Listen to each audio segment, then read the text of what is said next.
saw some Oh. really, really good things. I love watching him. He sees it, then he pauses it, Me and too. then he Yeah. does it, and then he plays it again, and then Yeah. he pauses it. Yeah. My Yeah. daughter does the same. She's 6. She turned 6 today. And she does exactly the same. She sits and draws from YouTube, and I love that.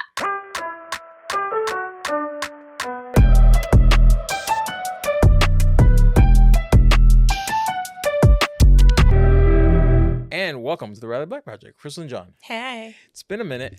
It has. It's been a minute for us. Not for you. You Yeah. guys don't skip a beat, but Yeah. but if I we look a little recorded darker it. to you, it's because You may we were- not with we were- the with studio the light, lighting, right, but to right. me you do. yeah, we've been in Puerto Rico for the last week. Yeah, we'll talk about that in In the the life life update. update. But it was Yep. great.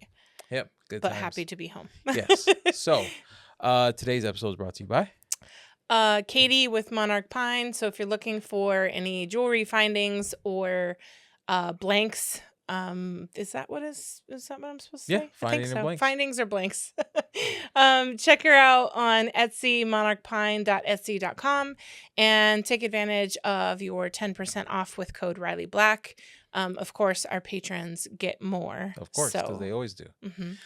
Also, don't forget to join. Oh, you finished with the Monarch Pine? Yeah, I'm and done. don't forget to join the podcast Facebook group, Riley Black Project Community. And then there's also, when you join Patreon, you'll get a super secret exclusive where we talk a bunch of shit. And you're missing out if you're not there. No, yes, we do. Oh, yes, we do. Yes, we do. You're missing out if you're not there. So we have an upcoming After Dark episode that's only for the patrons this month. So that's where it happens. You definitely want to be in there. And we're missing a couple people. So if you are a patron, make sure to go join the TRBP Hangout group. That's right. Because we're missing about 20 people, I think. And don't try to sneak in because we have to approve you. Yes. And also, you do get kicked out because we've kicked people You do. out. It's uncomfortable for me, but I do it. It's necessary. And then send you a text saying, "Hey, don't forget your subscription lapse. If you want to keep being part of this, come on back." And now for half of our patrons list. Jen Kilgore, Taimara, Pam with Barefoot Inspirations, Alicia Logan, Christian C, Christian with Tumbly House Creative, Kim and Garrett Make It, Debbie Dean, Patricia L, Michelle with Edwards Farm Decor, Toby with Cuttle.xyz, Keith, Christina M, Melody P, Jen with Laser Last Design Co, Candy with Turtle To Go Creations, Sheila with Sign Inspirations, LLC, Natalie C, Hannah B, Kevin with Sledge Epoxy, Daniel with Alive Pixel Creates, Danny M, and Stephanie with Pretty Pitty Design. Thank you guys. Love you. So, on with the show today. On with the show. Today we have a very special guest. Yes. She's from Scotland, but not in Scotland. Yeah. And she's a serial crafter and has a really fun business name. Yes. Welcome to the show, Diane from A Wee Bit Southern. Hey. How's it going? Also, Note is super nervous to be on. She shouldn't be, though. No, she's not at all. good. Don't tell everyone that. I'm supposed to be professional. Don't tell them. I'm only telling you. No one's listening. Okay. Yeah, no one will watch. No it's one- fine. yeah, Don't you're worry fine. about it. No one will know. It'll just be between us. So, how are you doing? I'm doing well. I'm doing really well. Yeah, I've had a really super busy weekend. It's my daughter's birthday. Nice. So I'm sort of on the come down from that. Right. Yeah, other than that, doing really well. Awesome. Nice. So, what were you doing before you got a laser? What was your profession or? So back in Scotland, I had a graphic design business. Mm, So I had that ran for 7 years. okay. Then my middle son has quite a lot of medical things going on and needed a lot of physiotherapy and things like that. So it was really super hard to try and keep a job going at the same Right. time. And the business really did take over everything. It was really, really busy. So I closed that down when he was 7. Because he was on a feeding tube in his nose by that point for a couple of years, and it was just too hard. So I Yeah. closed that down, and then I didn't do anything else until last year when I got the laser, so we moved to the States in December 2020 in the middle of COVID. And that was awful. So we were in Arizona for 18 months, and I had to wait until I had my green card before I could actually do any work in the country. So I couldn't do anything up until then. And then I got really sick almost 2 years ago. I got really, really poorly, came on super suddenly in June 23. And I went into a really, really dark place. And I really needed something, like I needed a focus. So like I've always been creative, and I would sit at night and I would crochet, and I would just do all the things to try and like keep my mind busy. I would draw all the time on Procreate and things like that. And then I saw the WeCreate laser being advertised. And the only other lasers I knew about were Glowforge. And then I saw the WeCreate laser, and I'm like, that actually looks kind of fun. It wasn't like crazy expensive. And I thought maybe I could just sort of do that. So I got that. And then the rest is history, really. It kind of went a bit crazy from there. Yeah. I mean, so your story, which is actually kind of funny, it's similar to Liz with Bella Collective, which we'll talk about in a little bit, what other connection there is with that. But I remember her story was similar in that she got really sick. I think it was long COVID, wasn't it? Yeah, that sounds about right. But she got really sick, and then the only thing that didn't like completely drain her was being creative and creating files and that kind of stuff. So it's great that for a lot of us that this is an outlet, right? You know, something I was doing actually in Puerto Rico with the craziness of the kids is I was like doodling, and one of the nights when I was like scrolling, I came across like several doodling like pages on Instagram, and they gave me like new ideas for doodling, because I do one version that I literally learned in like 5th grade, and I've done it ever since. And I was teaching JR how to do that and stuff, but then when I was doing it, like my mind definitely wasn't silent, because I don't think it ever is, but it was the quietest like it's ever been while doing that. And especially, you know, vacations are great, but they're also kind of stressful with small kids sometimes. It's, are you going to eat this? Don't do that. Don't touch that. Is there hazards that I need to worry about? You know, put the machete down. Literally that. Yeah, that was said. So yeah, the doodling and creating actually helped like chill my mind out. It's almost like meditative in a way, you know, at the same time. So I could see how it's something that you tend to lean on when, you know, you don't feel well or there's a lot going on. Yeah, I mean, for me, like I'm in therapy. I'm in weekly therapy, and that's like been a lifesaver. But I think for me, from when I got the laser till now, before I got the laser until now, it's a huge difference. Just in your mindset and things, and just having like a purpose, is having something to do for you that's not for the 3 kids that you're running around after. So it's definitely a shift in the mindset from that point of view. Yeah, for sure. So do you still have only the WeCreate, and which one did you get? So I got the WeCreate Vision, whichever their first one was. So I got that one. And within about 6 weeks, I had too much work to keep it, like just use one laser. So I got the X2 F1, which I love, and that made me go from sort of June till end of August, and then I had too much work for both of those. So then I got the X2 P2.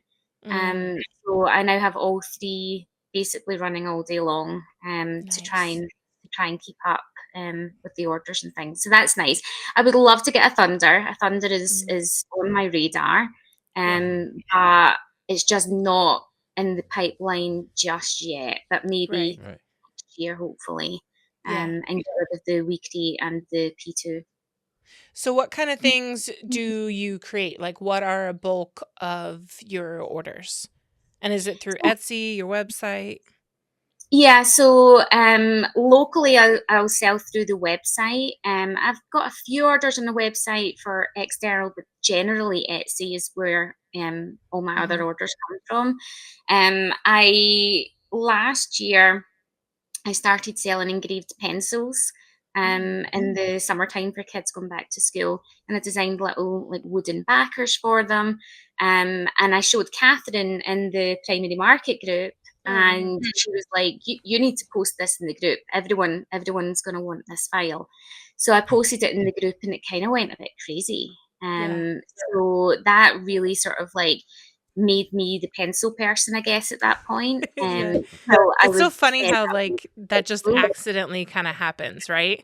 Like you don't ever set out to really be the pencil person or the peen person or, those kind of things. Like, these titles just kind of come to you. Yeah.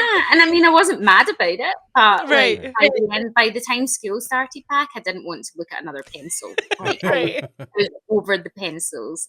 But it was really great for me, and it got my name out there. It got eyes on my Etsy page.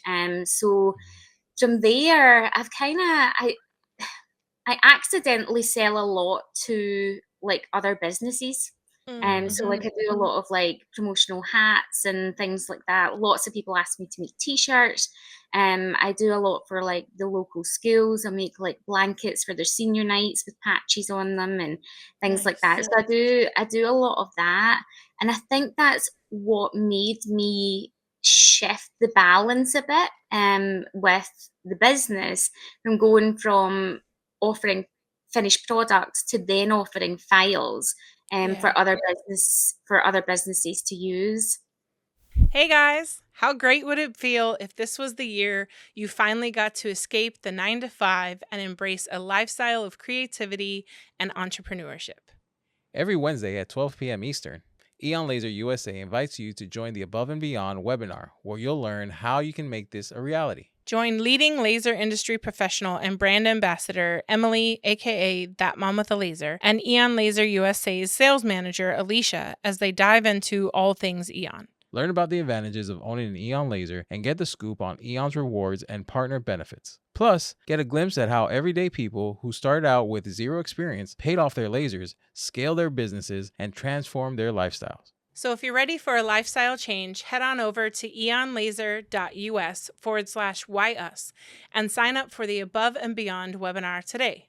Thanks for listening. Laser on. Bye. The Riley Black Project is sponsored by Monarch Pine. Monarch Pine is your trusted source for premium laser blanks and jewelry findings. From large loop earring hooks made specifically for acrylic and wood earrings to laser-tested stainless steel necklace and bracelet blanks, they have everything you need to bring your creative ideas to life. As a maker, you know the value of quality supplies. And that's exactly what Monarch Pine delivers. Whether you're crafting as a hobby or running a full-time business, their products make it easy to design confidently and create stunning pieces. Head to monarchpine.etsy.com and use the coupon code RileyBlack to get 10% off your order. Riley Black patrons get an even bigger discount, so don't miss out. And while you're at it, join the Monarch Pine Craft Supply Insiders Facebook group. It's a vibrant community where makers share tips, inspiration, and their incredible creations. Monarch Pine, where your creativity takes center stage. Visit monarchpine.etsy.com and use code RileyBlack today. Not tomorrow.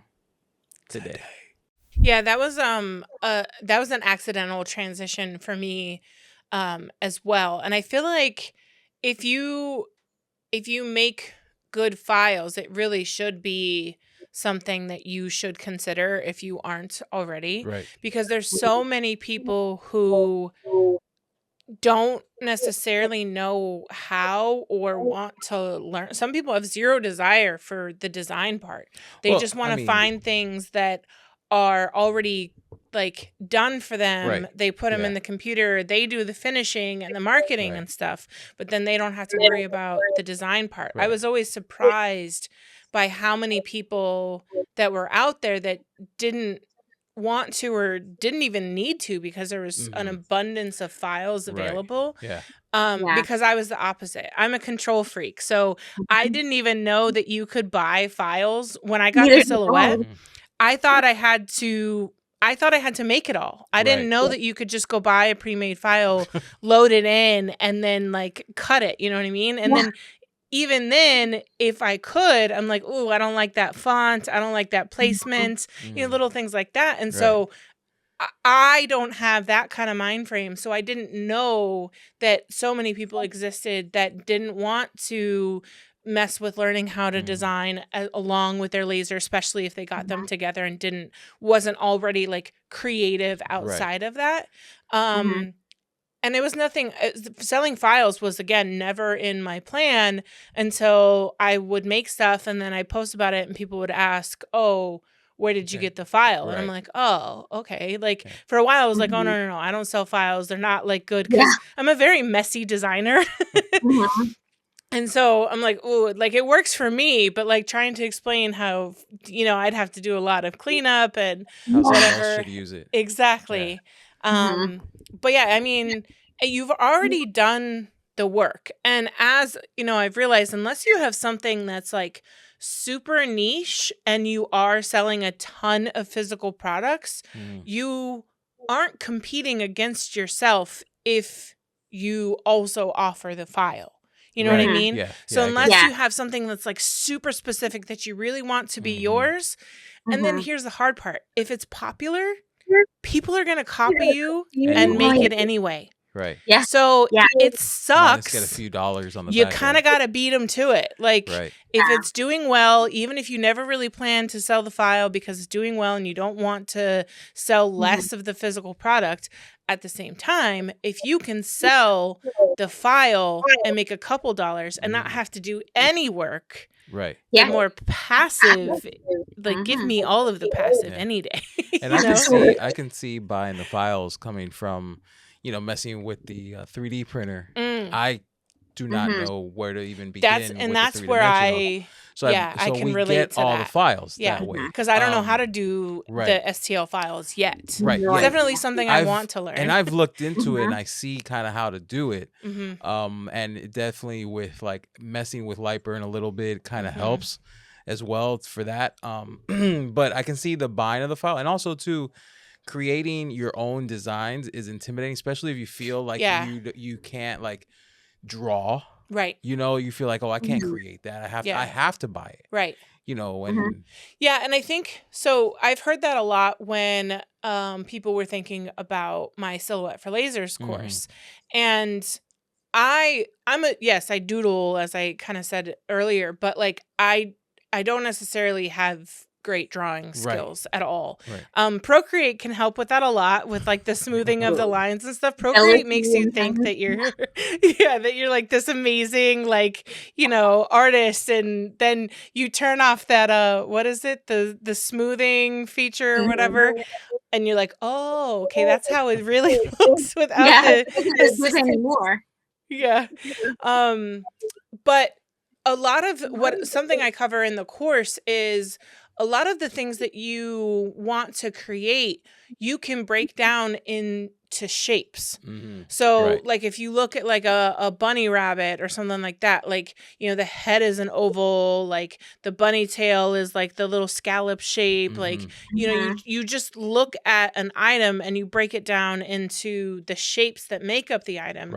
And almost all design softwares have those basic shapes, and then you just combine those. Well, if you ever seen like drawing tutorials, that's what they do all too. start off with that's another like good that's another good one, is that YouTube. So when I wanted to draw things that I didn't know how to draw or couldn't break down into shapes, I would look it up on YouTube and figure out how to draw it. Like one time I wanted to draw a chip bag. Like I tried on my own and I was like, these are not recognizable.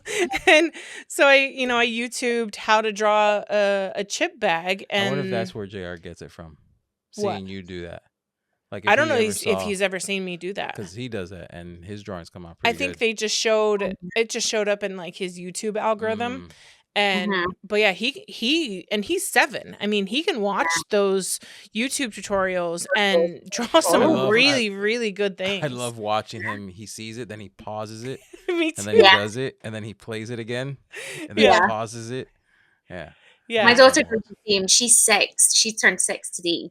And she does exactly the same. She sits and draws from YouTube, and I love that. Like, it's a good place for them to start. It's an awesome, I mean, if you think of, that's how it was in any of the art classes. I've always loved my art classes, like, since a young age. And that's exactly what they do in an art class. They walk you through step by step. It's basically the OG tutorial is, art class. Oh. And then funny, school was the original tutorials. So, in practice also really helps improve your skill with all of that. But I would say the first indication that you should probably sell your files is, one, if the physical product is selling well. You can maybe sell a little bit less of the physical product by offering up the file, or if people are asking for it. So maybe don't, if you don't want to set out to be a file designer. You did bring up a good point. If it's selling well, people are going to rip you off. So yes, you might as well beat them to it. Not only beat them to it, you might as well make a few dollars off the rip off, because they're going to try to do it themselves anyway. So you sell the file, and then you make it easier for them to rip it off. Yeah, and at least they're ripping it off in a good way, because not all the time someone copies your product and does a good job of it. So at least if you're selling the file, then they can just go from that. I think it was Chance that said last year on Laser Maker Con, he said, be the first one in to do something, but the first one out. And I think that's really true. Like, you want to be the first one to design this brand new idea, but as soon as everyone else jumps on the bandwagon, it's time for you to walk away. And I very much felt like that last year with the pencils. And grey pencils were nothing new, but the wooden backers that I was making were brand new, and now they're popping up everywhere. So I'm not I still sell the file. I still sell that file on a daily basis. So people still want it, which is great. But I'm happy to step aside from that a bit now, I think. Yeah. So what else are you working on besides that? Attention all laser owners and crafters. Are you tired of spending hours cutting, painting, and assembling laser products? Look no further than the Crazy Laser Dad's Laser Ready Blanks. Their high-quality blanks are expertly sourced and tested and ready to use on your laser. Say goodbye to the hassle and frustration of time-consuming projects, and hello to more time creating and selling. Plus, with their wide selection of items, you'll surely find the perfect blank for your customers. Visit crazylaserdad.com today and take your laser crafting to the next level with their Laser Ready Blanks. Lone Star Adhesive has elevated the industry standard with their premium leatherette, UV printed goods, and American-made products in leather, acrylic, PVC, and their indestructible thermal activated adhesive. You can check them out at lonestaradhesive.com or join their Facebook community of nearly 30,000 fellow makers who share the belief that you shouldn't cut corners and instead stick to excellence. Lone Star Adhesive official group is where it's at, and you can use code TRBP15 to get 15% off your next purchase. Go get you some. Go. Okay, so will I talk about my Cuttle stuff first? Yes. So recently, I have decided to split the company. So my company is called A Wee Bit Southern, and I was selling physical items, and then I started to sell some files in there. Then I discovered Cuttle, probably middle of last year. And it completely blew my mind. I love watching Federico's tutorials every Thursday. It's just I love to learn new things. And just be able to produce something and say I did that. It's fantastic. And Cuttle makes it really easy. Yes, you have to learn some JavaScript and things like that, but you can Google anything these days and it'll teach you to do it all. But I discovered Cuttle, and I then realized that anytime I wanted to create a new file, I was making it in Cuttle. And at Christmas time, one of my What were you using before Cuttle? before I was using Affinity Designer. Okay. So, and I like Affinity. It's great for me, but I loved Cuttle and just how fast it was. Yeah. And some of the sort of like options they have in there, they just make everything so much easier. It takes 5 steps out of your workflow. So one thing, the one thing that I hear a lot from people is, what's the best like software to use to design, right?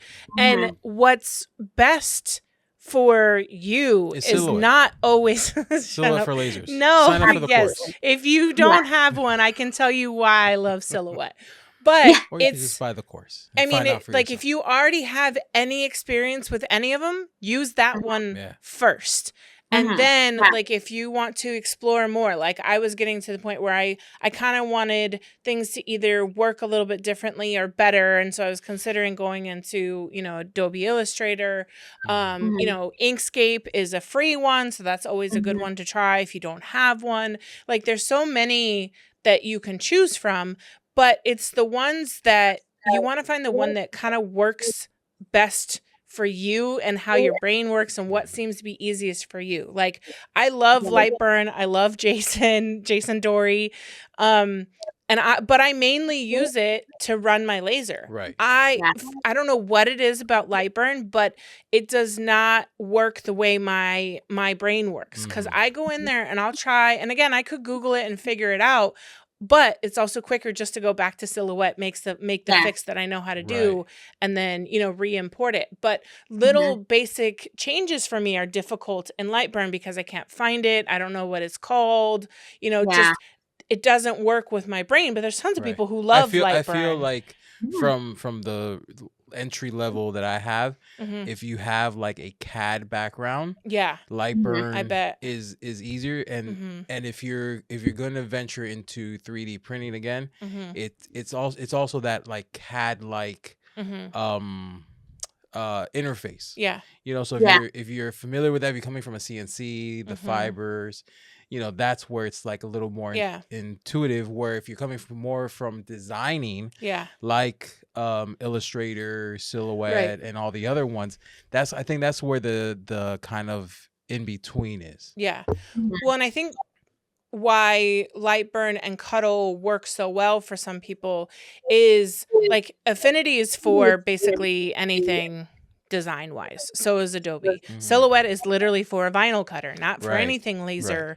So Cuttle is kind of, I know that they're branching out and kind of going into other kind of files or file types, but it's mainly for laser stuff and scoring and engraving and cutting.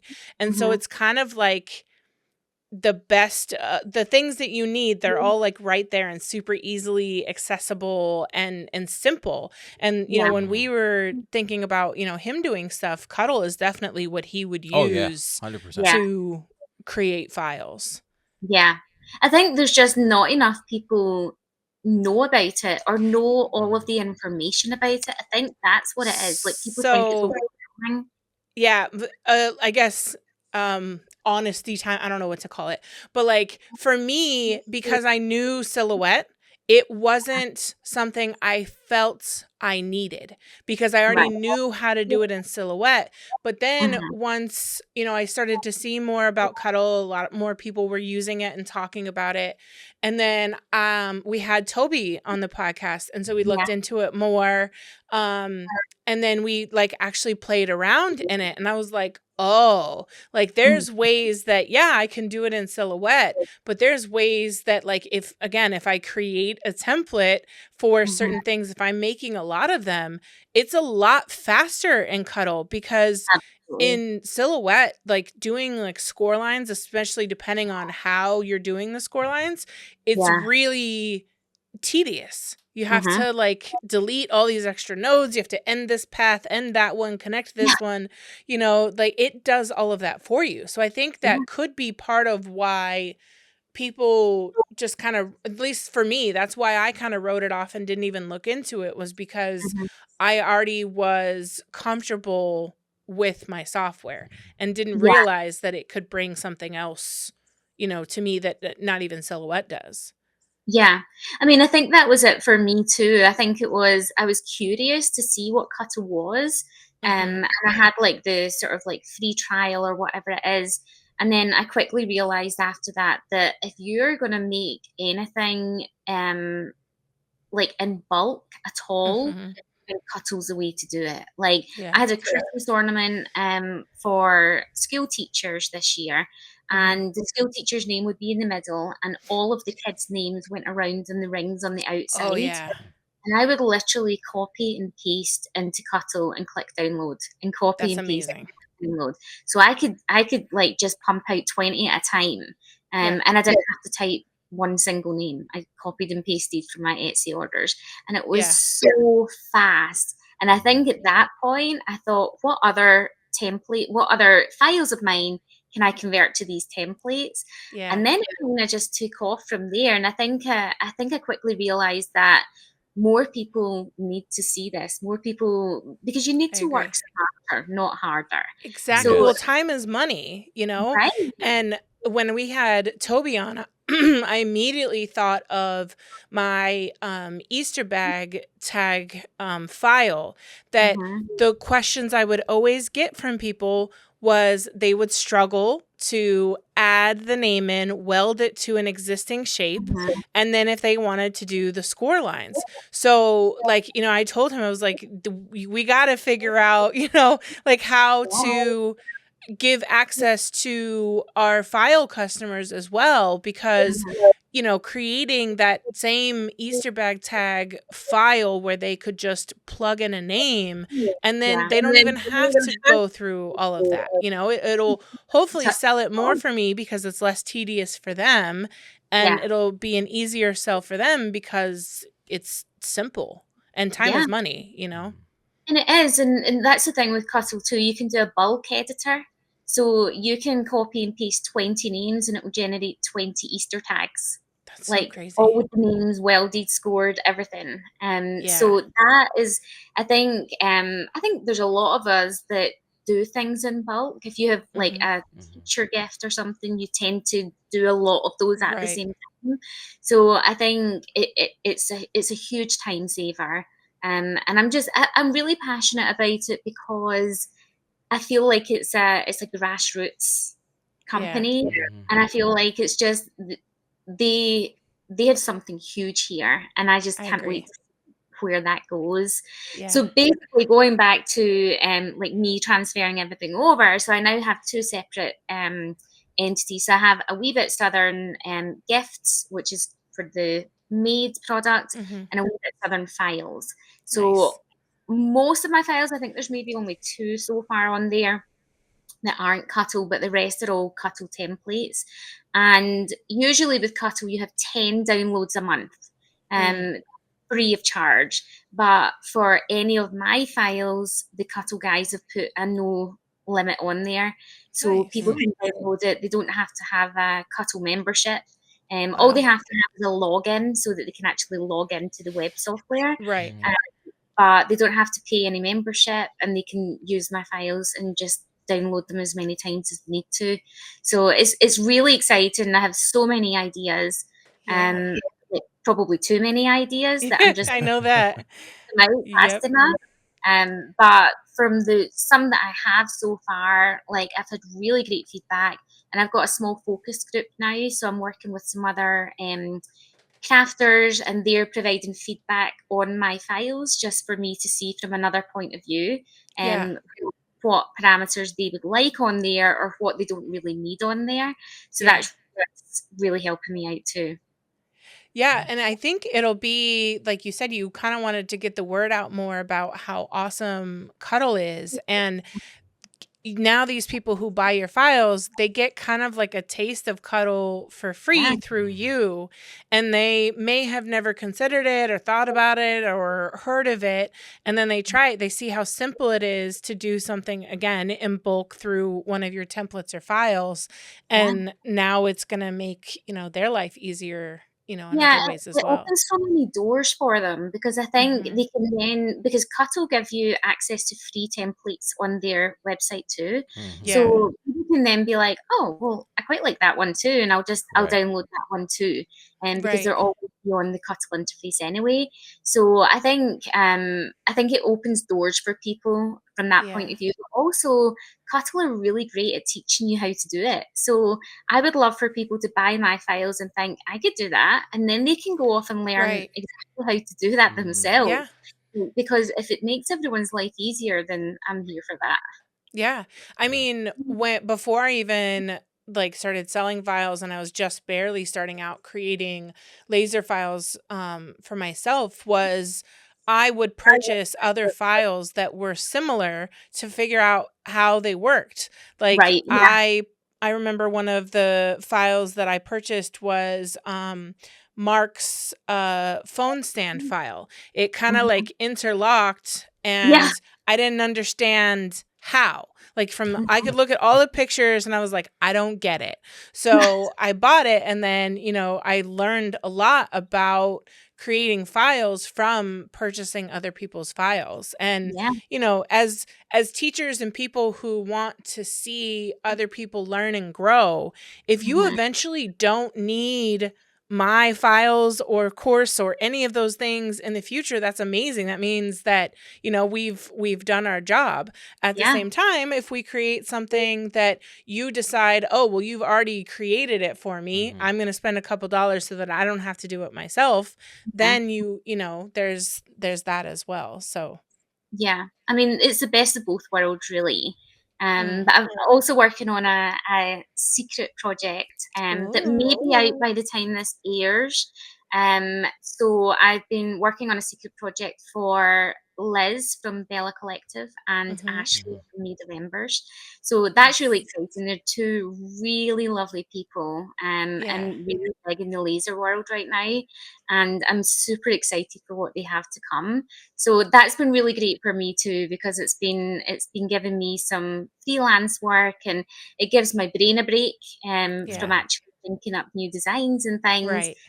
But being able to work for them and just sort of see how other people work has been really exciting too. So I cannot wait for the information to come out for that. That's awesome. So how did that come about? Did you know them from something else, or because collaboration, which is one thing that Liz does a lot of, and that's actually how I met her.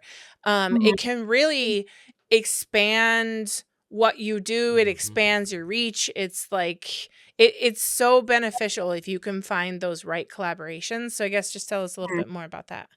Yeah, so I had discovered Liz on one of these laser online things, one of these sort of 3D show things, and I really loved her work. It really spoke to me, the cleanliness and the modern lines and things. It's just it's really, really nice work. So I then followed her, and she's got a modern SVG file design group. So I then joined that, and there's loads of like-minded people in there. So I was in there, and then she did conversations behind the laser and things like that. So I've been sort of following along, watching her grow basically over the last year or so. And I had actually posted something in one of her groups, and she sent me a message. She's like, sending you a PM right now. And she did, right away. I got the PM. And it kind of just kicked off from there. She liked what I was doing, and she really straight away, she's like, okay, we need to make this work. So and we have so far. So it's been really great. And like you say, making those connections with other people, it just opens up even more doors. And it's it's exciting to see where else that can lead, because like you say, you accidentally fall into these things, and you don't necessarily plan it out, but if I accidentally fall into it and it works for me, then I'll take it. Right. Yeah. And I mean, so that's a good way. I don't think that we've talked about it too much on the podcast about putting yourself out there, being active in the Facebook groups. Is if you want to be a part of the community and maybe sell or help anyone in the laser community, the way you start to do that is by interacting on posts, sharing your knowledge where, applicable, posting about things that you've learned or tips and tricks and that kind of stuff. Follow those designers and those people that you relate to, that you have, a connection with, even if they don't know it yet. That sounds a little stalkerish, but you know what I mean? That's how you've met all your laser friends. It's true. I've stalked them all.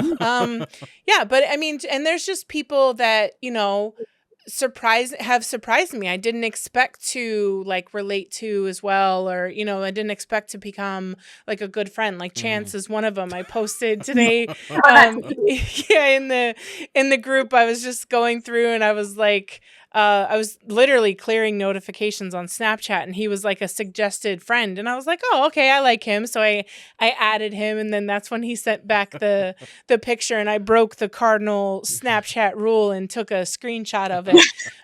It tells on you right away, so you have to confess that you took it. Well, you don't have to. It tells on you. Right, but he was one of the, not unexpected, I just didn't really know him that well. I knew him as the new owner of Laser by the Creek, and then got to know him a little bit better, and then we met him in person at APA. And fell in love with him. He's freaking hilarious. Yeah, he's awesome. He barely had a voice, neither did I. It was just, yeah. And, we became good friends, and I hope to work with him in the future on things. And we've even talked about some things. And it's just, those aren't things that I ever would have planned out as a collaboration or, a future endeavor. But just opening yourself up to, and even if it doesn't turn into business, these are people, he called me the other day just to bitch about, work stuff and stress and stuff that's unique to us that, maybe his other corporate friends are not going to understand, or even huge. Other small businesses. That's huge, because even in the sense, a lot of times it's your spouse. Who you have to bounce things off of, or is as close to you in the business, but they're not really in it. Right. So to have somebody else that you've connected with online to bounce things off of, or just be oh, this customer, right, or oh, I'm struggling with this design, and they can give you some insight and feedback. And that's huge too. Yeah. I feel like the laser community is like no other community I've been part of. Everyone wants everyone to succeed. There's no competition among us. And I feel like I belong in the laser community, and I think it welcomes you with open arms. It's really nice. But like you say, it's about following the people that you respect and that you look up to, and just trying to sort of find your own place in your own place in the market, and even suppliers and things too. I love Alex from Laserwood Supplies. Yeah, he's great. Really nice guy, family run business, and he's in Tennessee and I'm in North Carolina. So if I order something, I get it like faster than Amazon sometimes. Yeah. That's really good. But like I love his work ethic and how he's going about everything and sort of like entering the business. And Melody from CMB, like her business is like nothing else. So I think it's about respecting those people. And every file that I make, you get a download of all the materials that I've used with links to where I bought them from. So I'm not affiliate links, just links to say this is this wood from Alex at Laserwood Supplies, or Duotype from David at Creative Cut Supplies. So, like, I like to share those things because sometimes people just haven't heard of them, and sometimes it's the businesses that shout the loudest that get heard, but it's not necessarily the best products. So I think it's just nice for people to see that there's other businesses out there that are providing like stellar products and stellar customer service, and it's just nice to know what other people use, I guess. One huge one for me was Katie. She has taught me so much about, one, being a quality supplier, a quality friend, and the funniest part that I always joke about is that, like, so she had reached out to me to, one, be a sponsor on the podcast of some sort, and then also to offer keychain thingies. But I didn't know about her at that time when she had reached out to me. And so I kind of I put her on the back burner for quite a bit. And I feel bad because I wish I would have said yes early on, but I'm just so cautious about who I involve and bring in. I've had a lot of people reach out and want to be, distributors of keychain thingies, but a lot of them, they don't have a huge following, or I don't know if they're really the right fit, or do we relate? Do you really have access to a set of customers that I maybe don't have access to, that kind of things? Do you actually have a following, or are you just going to get the wholesale discount? Those kind of things. And so I've struggled in adding certain distributors because I feel I don't want to feel full of myself. Oh, your following isn't big enough, whatever. You only got 200 followers. Hit me back at 1,000. Right. And then we'll talk. And it's that's just one piece of it. Right. Yeah. And it just, are you giving to the community? Right. Are you because it's huge in that too. Do the brands align? Right, because if you go and do something, especially in this cancel culture world that we're in right now, if you make a mistake or say something online and you're known as a keychain thingies dealer, I don't want you to bring me down with you. There was something I don't really and there's something I don't really want to go into the details that didn't happen to me directly, but it was a point where I had to talk to a friend and be like, hey, I think you might need to separate yourself from this situation, because if you align yourself too closely with the wrong people, it can directly affect your business. Because if they think that you are in line with them, they'll assume that whatever this person's viewpoints are yours as well, because you guys work together. That's a why lot. you have to have the disclaimer: his views are his views alone, and not right in any way. But she was one that, and even when she promotes keychain thingies, she still will give me the shout out, even though she doesn't have to as an authorized dealer. Right. Little things like that. And I remember, I'll never forget when she came to me and she was starting to offer some metal blank keychains, I think it was. And she was like, oh, I'm thinking about this for pricing and this and that. And she didn't have to ask me at all. Or to brainstorm with you. Yeah. She didn't have to cover that with me, but the fact that she was aware that being an authorized dealer of keychain thingies, and if we're selling similar things, we should have similar pricing, because we don't want to compete with each other. And she's one of those that I strive to be like Katie, because she sends me she sends me ideas all the time of, oh, have you reached out to this person? You should reach out to this person. What about doing this? She's always trying to drag me into travel. But, She's on fire right now. I messaged Katie a few weeks ago, and I'm like, I don't know what you're doing right now, but keep doing it, because you're on fire. All of her posts on her group and everything, I'm like, how does she even find the time? Because she's always at some laser expo. She's on a cruise this week, which is nice. So she's and relaxed. I've seen her respond a few times while she's on this cruise. I thought you were supposed to you be on have a cruise. to. None of us can really truly separate. I went to Puerto Rico and shot a promo. Yeah, and I was working too. Yeah. So she's built that community though, that people know that she's respected, and they'll go along there. I actually have a full collection of Monarch Pine templates coming soon. That are Cuttle. Nice. So basically you would download the template for the pendant, you would type in your text, and it automatically fits to the size and shape of the pendant. Oh, nice. So you don't have to mess around and figure out the carving and all that sort of stuff. So there is an entire collection coming. I did want it to be ready before I came on today. But but you have 2 weeks before the episode comes out for everyone. So that gives you some time. Right. No pressure. So it might be live already. Yeah. It might be live then. But that's fine too. Yeah, back to the community thing that I was also going to talk about was recently, and the file selling, honestly.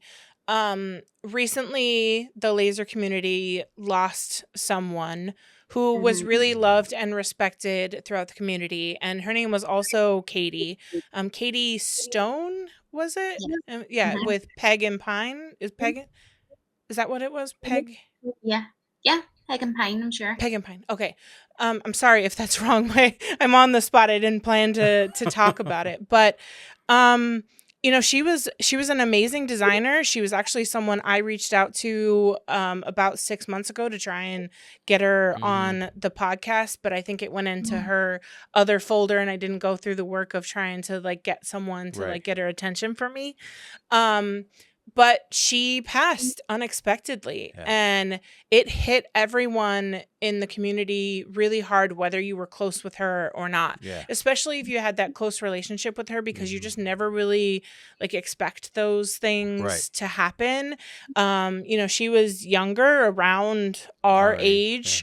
And she has a family and small kids, and Katie was posting about it, and all of us, even if we knew the other Katie well or not, we all shared it as well with our communities, as you'd hope that people do, for you and your family if you needed it. But there was meal trains, tons of people were buying her files and sharing pictures and stuff of file, their favorite file of hers.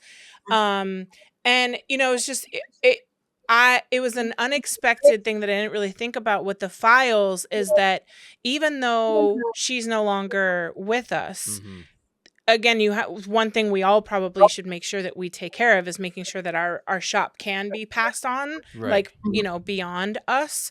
But her files will and can sell for years beyond her and continue to support her family when she's not even here. That is just seeing the community get together and everyone sharing it and their heartfelt, thoughts and their favorite files of hers, and just how we all came together and how we hopefully made that burden a little bit lighter for the family just by coming together as the laser community.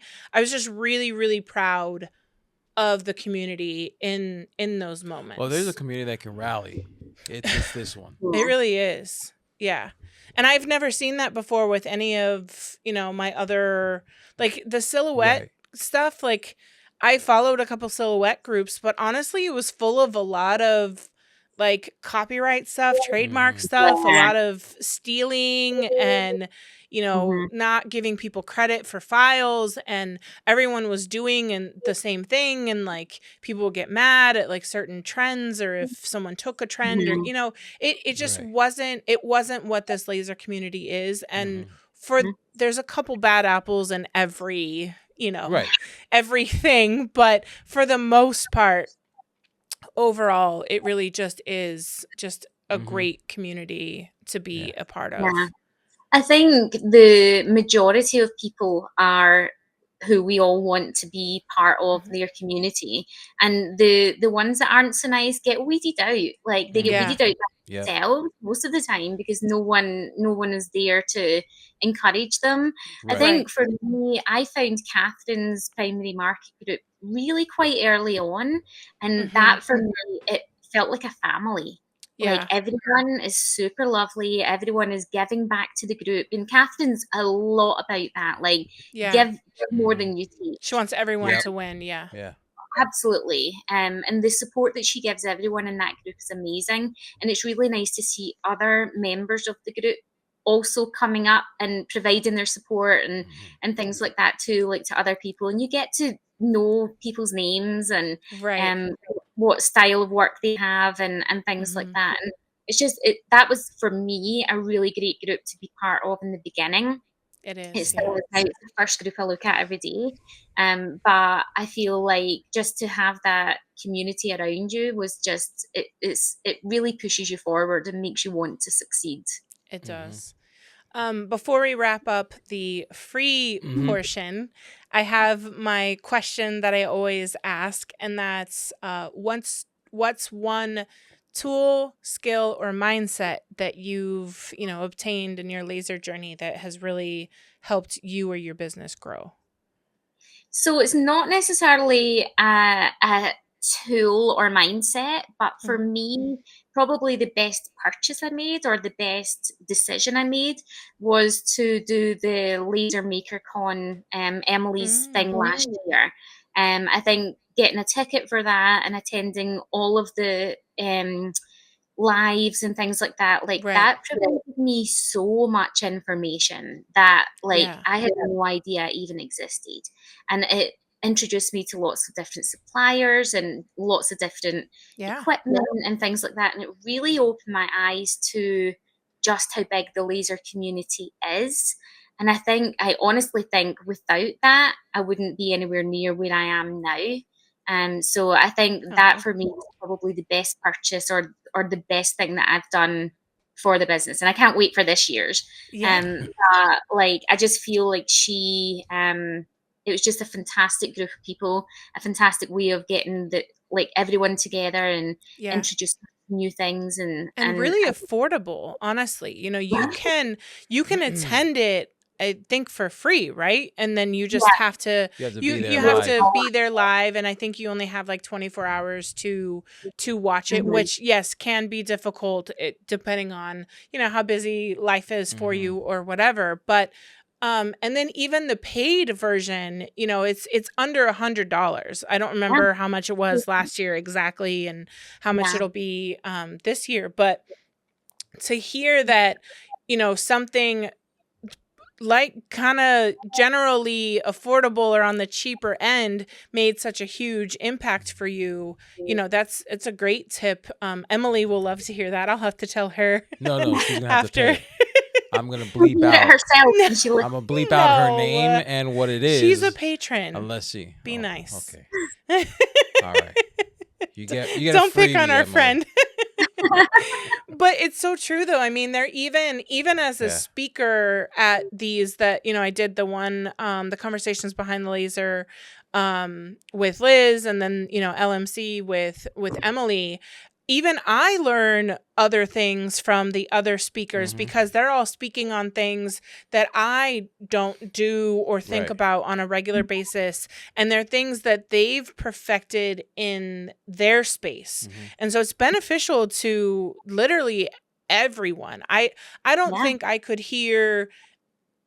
I've heard some not negative feedback, but not glowing reviews about, actually, I don't even know which one it was. I don't know if it was LMC or a different one. But I think even for them, even though they saw things that they would have liked to see differently or have been done differently, they still got something from the event. It's really hard to go through those events and not get some piece of information that makes it worth it for attending. So absolutely. I mean, you could pay what you paid for Emily's course. You could pay that for any one of those speakers on there to do their hour shot or their 30-minute shot. I would have paid that for every individual piece. And it's funny because I remember seeing your silhouette for Laser's course thing, your video on there. And I remember thinking, I don't use silhouette anymore. I had a silhouette back in 2009, I think, just after my first son was born. So it's I had a silhouette back then, and then I changed to a ticket and things like that. And I'm like, I don't really need to watch that. But then I thought, well, I may as well watch it. And I got so much out of it. Oh, so it's even though you're not expecting to, you still get so much out of just learning things that other people do, because a lot of silhouette still transfers over into other design software. Right. So even though it's in the silhouette, it's still the same. It's still the same format, I guess. Right. So it's so much. Yeah. So this year, what I'm teaching, I don't know if I can say yet, but it will be. I will do it in silhouette. but it will be something that you can do in any software. So that's a good point, is that even if it's, maybe Victor or someone doing Adobe Illustrator, watch him for one, because he's a genius, and you may learn an easier way of doing something. And then you might just need to figure out, hey, can I do that in Silhouette and how? He's the one who taught me that I can create a dotted line that your laser actually recognizes in Silhouette, because, it was a frustration that I had and I couldn't figure out how to do it. And he was like, oh, what about this? And I don't know if it's like the same in Adobe Illustrator, or if he's just that smart that he figured out how to do it in Silhouette. But watch other people in these other programs, because there's so many things that you can get from it. One, like just their process, or, skills that can transfer over, and they just may be called something different in your software. Right. But they like, there's some little nugget, if not a few, that you can get from each one of them. Yeah. And I don't even think they mean it sometimes when they're doing a live video like that. I don't even think they mean it. I think it was Mark that said, if you're doing an engraving, do a score line around the engraving to really make it pop and really make the edge really clean. And I think it was like a throwaway comment he made. And that was huge for me. Like, that completely changed like one of my products. Like, it really made a difference. But to him, it was like, oh yeah, here's a little bit of information. Like, so Mark and I both have a light bulb moment that we learned from watching someone else work, and it was copy, paste in front. It's huge. I was copying and pasting because that's what you do. Control C, Control V, right? Yeah. And so, sometimes I would right click to do it. And the funniest part about if you do actually right click to paste in front is right there. But I'm like, you just go to what you ignore all the other ones, become background because you don't really use them. Right. But then I did a tutorial on something. Someone had asked me how to do something. I did a quick tutorial, impromptu, nothing fancy about it. And someone messaged me and they're like, hey, I don't want to overstep, but like to make it easier, you could paste in front, because I was having to paste it and then line it up again. She's like, if you just do paste in front, you save that step. And I'm like, that's genius. And so then anytime, after that, I was like, she told me this, like, just because we teach, it's not that we know everything. And that's something I had to get over in the beginning to become a teacher, was just being a teacher doesn't mean I know every single thing there is about Silhouette. It just means that I may know more than you at your level, and I can help you. That doesn't mean I know everything. So if you see something that I'm doing in a tutorial that can be done easier, by all means, please let me know. And then I'll tell everybody else as well to help them. But so where can... Wait, the code. Oh, the code. So the discount code for everybody, right, is 10%? Yeah. And I think it was TRBP 10? Yes, that's right. Okay. And then where does that discount apply? Is it Etsy, your website, both? That applies on Etsy. That applies on my files site on Etsy. Perfect. And then I don't know if you told me in the email, how long is it good for? Oh, it's good until May 6th. Okay. Perfect. Because I figure that's a month after it comes out for everyone. Right. Okay. Yeah. And where could people go to find you? Social and all that. Yeah. So to find me for the files, you can find me on Instagram at A Wee Bit Southern Files. And you can find me on Etsy, A Wee Bit Southern Files on there too. Perfect. Great. Cool. Perfect. So that'll you stay there, because we have some more to talk about on Patreon. So if you guys want to hear what we have to say, join Patreon as low as $6 a month. Be sure, if you do sign up for Patreon, do it on a computer of some sort, and do not do it on your Apple product, because they do charge 30%. Yeah. There's a 30% third party, whatever Apple wants to call it. It doesn't go to any of your creators. Nope, go straight to Apple. Yeah. So don't give them an extra 30%. They take enough of our money. Right. But if you go I think if you do it on Safari, because if you have a Mac, you're probably wondering if you'll get, if there's any way around it. Yeah. I think as long as you stay out of the work. App Store and you go through Safari to sign up on Patreon there, and then you can use it on your app regularly. I know it's a lot of steps, but we're all about saving everyone money. Yeah. So, yes, as low as $6 a month. Especially if they're supporting us. Right, especially if you're supporting us. I don't want you to pay more to support. And if you do pay, we have plenty of tiers. So if you want to pay more. If you want to pay more, you can just pay it directly to us. Not Apple. They have enough. But with that, the life update's coming up next. And we're back. We're back. We're back from the interview. And you're still tired. We're back from Puerto Rico. Oh my gosh. So what a trip. Traveling with 2 kids. Traveling sucks. And just 5 people. It was a lot. Traveling is always rough. Yes. Even if you do all the preparations. So it's always just hoping the kids listen and stay where they need to. And JR was asking for his iPad the second we would sit somewhere, and the Switch. He wanted the Switch because he knew the Switch was for the plane. It's but so we got there. We had originally rented a Airbnb RV. And I think it would have been cool with the right situation and weather and everything. But it was a little hard because when we got there it was a little rainy and stuff. It had a pool and a hot tub and all that stuff, but we couldn't really use that with the kids. So we spent a lot of time with your brother. He would come pick us up in the morning. We didn't really want to cook in the RV. The whole reason we're going. Right. The whole reason we were going. And so we would go to his house in the morning and then we'd come back in the evening, and then now it's time to put them down.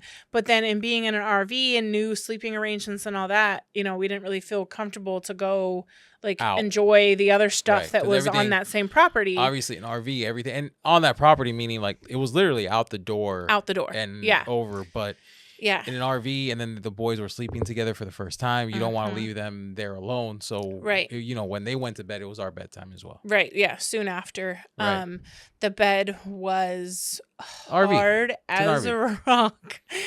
We've wanted an RV, but now I know if we ever get one, we definitely have to have a bed upgrade. We always said that we would rent one to see before we bought one. So we kind of did. Yeah. And not so much. No. I mean, I think it could work, but again, it would definitely, there'd be some very specific upgrades that we would have. Yeah. I would need a regular toilet.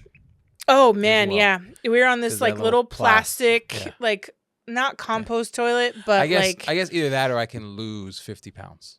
And I guess even then, I think should really be.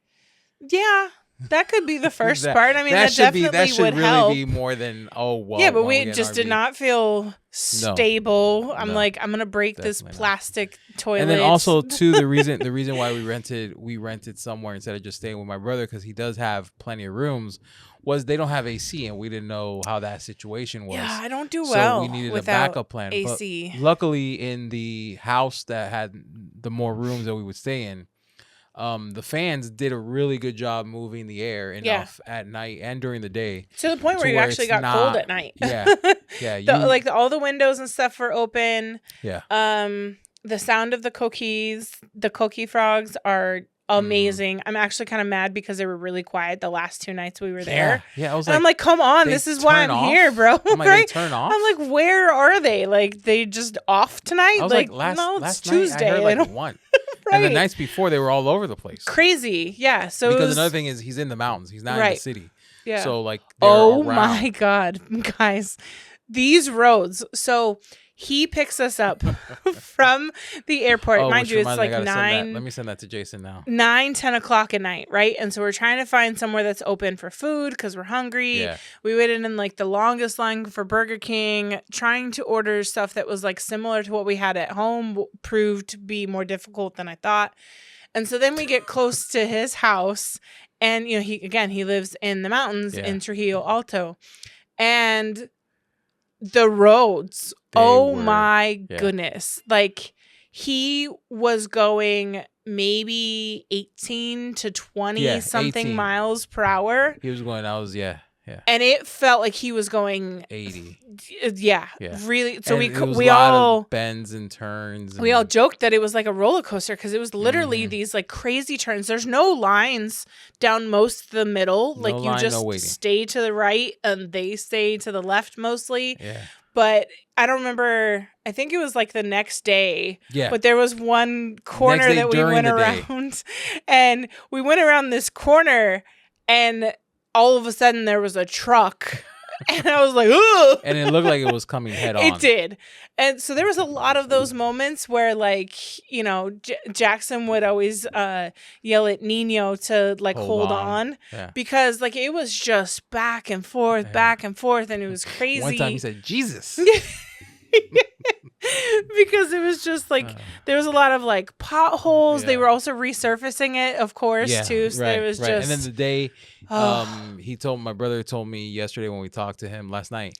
He's like, oh, by the way, they finished paving the roads yesterday. Yeah. Right when we left. Literally days after we left. Yeah. And he was like, I got to go the fastest I've ever gone. And we're like, oh God. Yeah. Because again, 18 miles per hour felt like he was, you know, in a race car, and it was terrifying.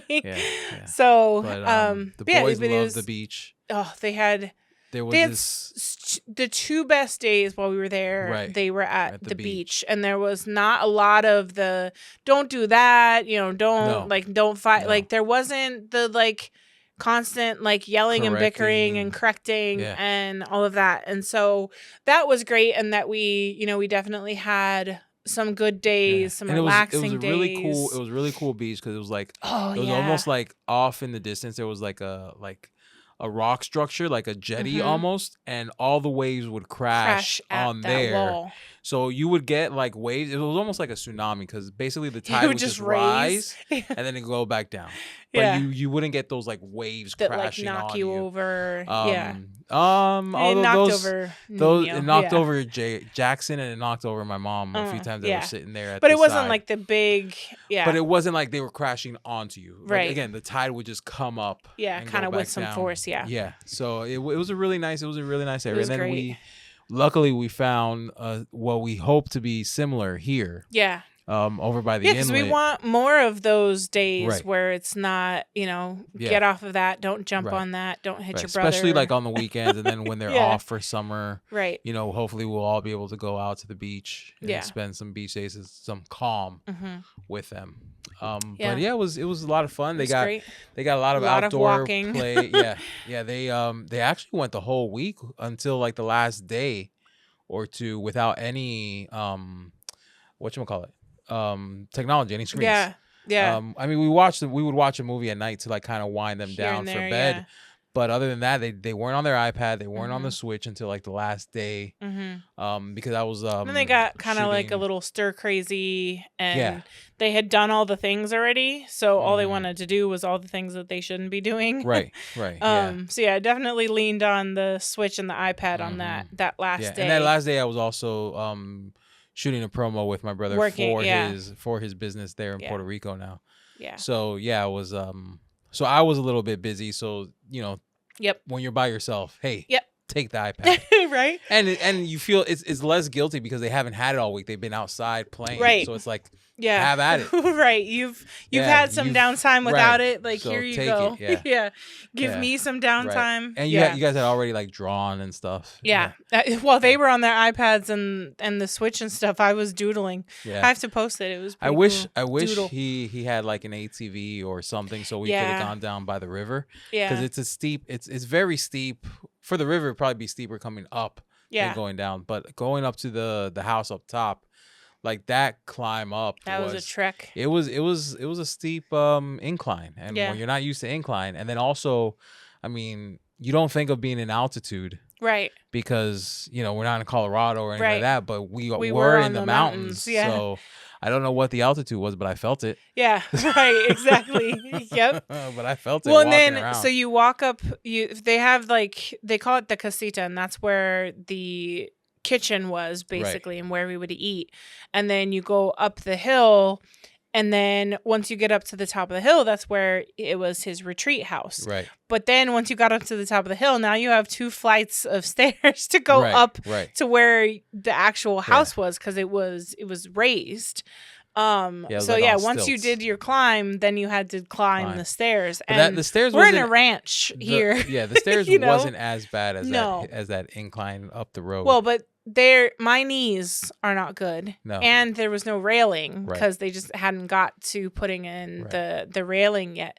And so, it was a little rough. But funny story. Hold on, before we get to the funny story. All in all, it was a great trip. Yes. It was amazing to see your brother in his new element with his fiance and a baby on the way. Yeah. And it was just a good time seeing him because, we saw him pretty regularly when he was here. Mm-hmm. So, we hadn't seen him since we saw him in December for a couple days. Right. Yeah.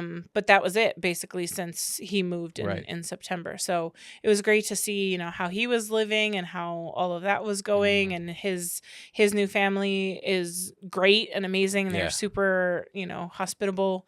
But on the way back, we were at the airport. Our flight was at 7:40 a.m., so not p.m. That meant that we were at the airport around 5:30, 5:40. Yeah. And we're checking in again. Everything's just a shit show. Mm-hmm. And first, you have to go through what's called USDA inspection, and they basically scan all your bags before you even go to food drop off your bags. Right. Yeah, I saw the no pork. There's no pig allowed. Yeah. And so little things like that. But you have to go through inspection first. Well, we didn't know that, so we go to check in for our flight and drop off our bags, and then you have to go there. So then we go back and then we come back. And so John's putting all the tags on all the bags because that's I'm a flight attendant now. Our job now. I work for Southwest. And so I went to the bathroom. And I told him I was going to the bathroom, but he didn't know which one I was going to. I was busy. Busy doing all the bags and that kind of stuff. And so I go to the bathroom, and the door did look a little sketch. I should have listened to that inkling, but I'm like, if there was an issue with it, it wouldn't be open, is what I figured. That's what you figured. So go to the bathroom. The lock is the one of the slide ones, right? And it was kind of sketch too. It was holding on by a thread, but I unlock it and I pull open the door, and it doesn't move at all. Nothing. Doesn't budge, nothing. The handle is hanging on. So if I pull too hard, you're gonna have the handle in your hand. Pull the handle off. And then I realize I don't have my phone. So then panic ensues, and I'm like, oh my God. So I try a couple more times, literally with all of my might. It doesn't budge, not an inch, not a centimeter, nothing, no movement. And I was like, oh my God, I am stuck in here. This is not happening. Right. We're going to miss our flight. And it was the family bathroom, right? Not the, so it had its own door. Its own door.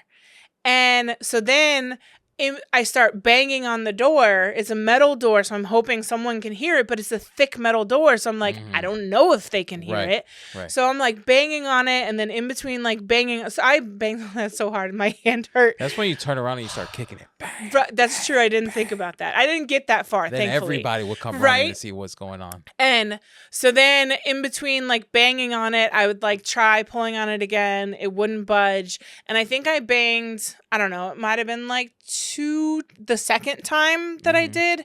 And then this airport worker comes by and pushes open the door for me and then just keeps walking. Yeah. And I'm like, oh, you just saved my life. Not really. But I was literally trapped in here, and you just saved me, let me out, and just kept it was a normal, probably. You're the third person today. Oh my God. So one, I will never go to the bathroom or in anything without my phone to be able to call for help if I do get trapped.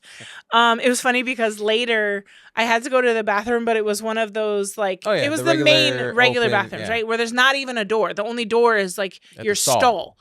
I was like, I'm going to take my phone just in case because that was literally, So it was the heart attack I didn't need at 5:30 in the morning. Yeah. But yeah, just learn from me. Maybe avoid those or just bring your phone if you decide to go into one of the ones with the door because. Yeah. I hate traveling. I hate flying. It's not fun. Yeah. I hate all of it. Well, and then, I mean, it was just rough because I love the destinations. I love when we're there. Right. And when we get back home. That other stuff I don't like. When we live an hour and a half away from the airport. That part doesn't bother me either. Yeah? I'll drive. Well, and then, like, I'm a breakfast girl. And so we're there at 6 o'clock in the morning. Right. No breakfast. None. No, everything's closed, yeah. Everything, like, and even if I didn't see anything that wasn't open that might have had breakfast either, though. The things that were open were, like, convenience kind of stuff. And then, so I went to one, and they had, like, ham and cheese, like, croissants. And I was like, they're pre-made sandwiches. I'm, like, sure they're not going to taste that great. But, like, I was hungry. And I knew we were going to land at like, 11 something. I'm like, I'm going to be starving if I don't eat something now. And so I went to go check, and I just got 2. I got one for me and one for whoever else might want one, or if it was good, I'd have the second, whatever. And she tells me 26 something, and I'm like, mind you, the sandwich was like this big. Yeah, airport prices, they got you. And pre-made, been sitting there for, and I was like, I'm not that hungry. But thankfully, I found a chocolate muffin at the like convenience store one across the way, and that was perfect. So it held me over until we got lunch. But just traveling, it's all around tough, and like kids, keeping them entertained on the plane. Well, and kids too. Also, it's like it's not just the bags, the car seats, it's the stroller. So much stuff. It's just all those things. Yeah, just not fun. Not fun at all. You ready to do it in a? Nope, I don't want to. But we had a great time, but we're glad to be home. We're back in our bed. Yes, and all the amenities that you take for granted. Yes, for sure. Yeah, so one of them is the bathroom that I'm about to go. Yes, the bathroom, our amenities. Well, with that, it's been another great episode of the Relatable Black Project. Crystal and John. Bye. Maybe we're all done. The Relatable Black Project. Bye. Say bye. Bye. Wait, hold on. Nino, I'm recording.